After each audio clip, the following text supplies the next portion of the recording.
हमारी केंद्रीय वित्त मंत्री श्रीमती निर्मला सीतारमण जी ने जो आज ये बजट प्रस्तुत किया है संसद में, बहुत ही एक अच्छा अमृतकाल का ये पहला बजट, बहुत क्रांतिकारी बजट जिसको मैं कह सकता हूँ।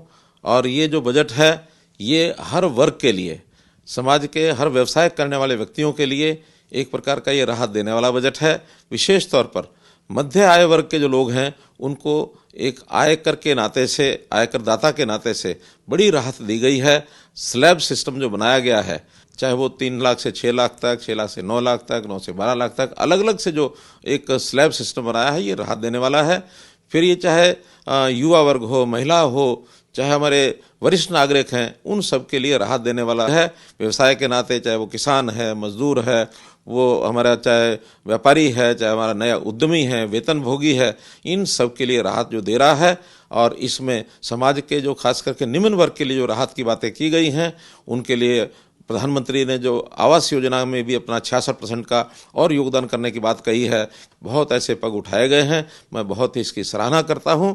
और विशेष तौर पर हम अपने प्रदेश का बजट भी जब इस मास के अंत में लेकर के आएंगे, हम इस बजट से बहुत सी प्रेरणा लेकर के अपने यहाँ भी लगभग 3.25 करोड़ लोगों को राहत देने वाला एक अच्छा बजट प्रस्तुत करेंगे, ऐसी मैं आशा करता हूँ।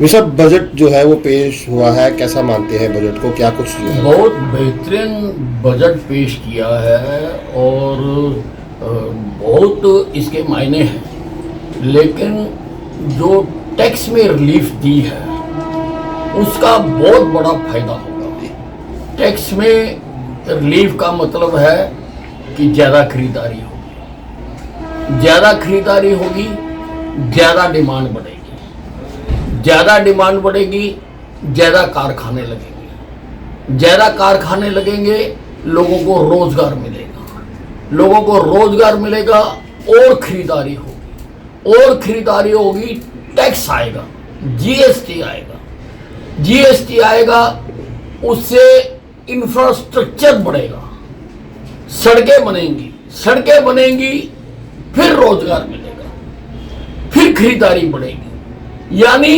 प्रगति का जो पहिया है वो बहुत तेजी से घूमने का वित्त मंत्री ने इंतजाम कर दिया, जिससे देश चौमुखी तरक्की करेगा। व्यवस्थित ढंग से बनाया है।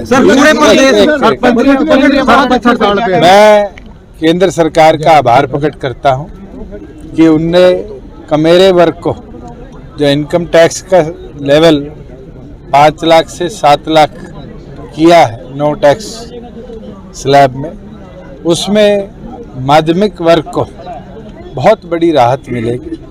उसके साथ हमारा एक सपना था जिसको हम प्रदेश में आगे लेकर चल रहे थे, डिजिटल लाइब्रेरी बनाने का।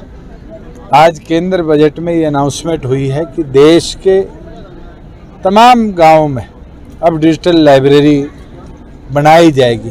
बहुत बड़ी शिक्षा के लिए एक अचीवमेंट होगी और ख़ास तौर पर उस ग्रामीण बच्चे के लिए जो शहर के कोचिंग सेंटर्स में आके महंगी फीस देकर शिक्षित नहीं हो सकता। और आने वाले भविष्य की जो नींव है उसको और मजबूती के साथ रखा जाए।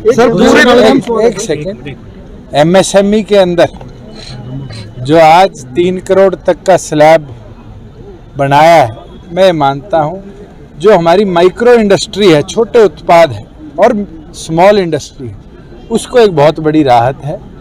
और इससे नए युवा साथियों को स्टार्टअप्स आगे बढ़ाने के लिए बहुत बड़े अवसर मिलेंगे।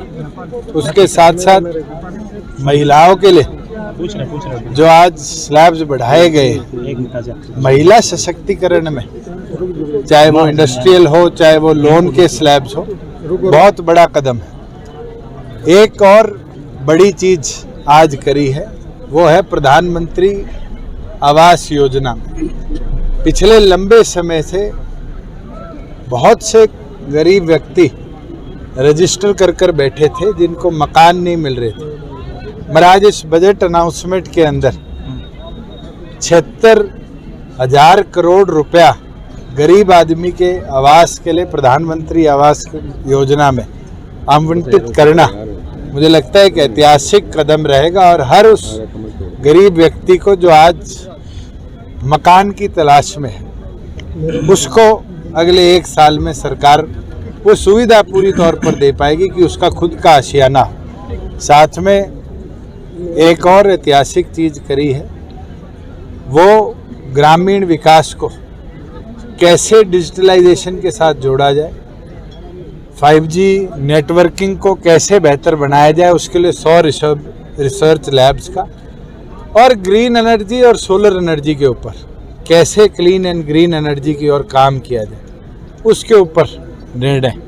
मैं आभार प्रकट करता हूँ कि इस बजट से देश को एक नई उन्नति प्रगति की दिशा जो कोविड की महामारी के बाद चाहिए थी, जरूर देश की आर्थिक व्यवस्था भी सुधरेगी, नए रोजगार के अवसर भी आएंगे और उसके साथ साथ देश प्रगति के पथ पर। सर,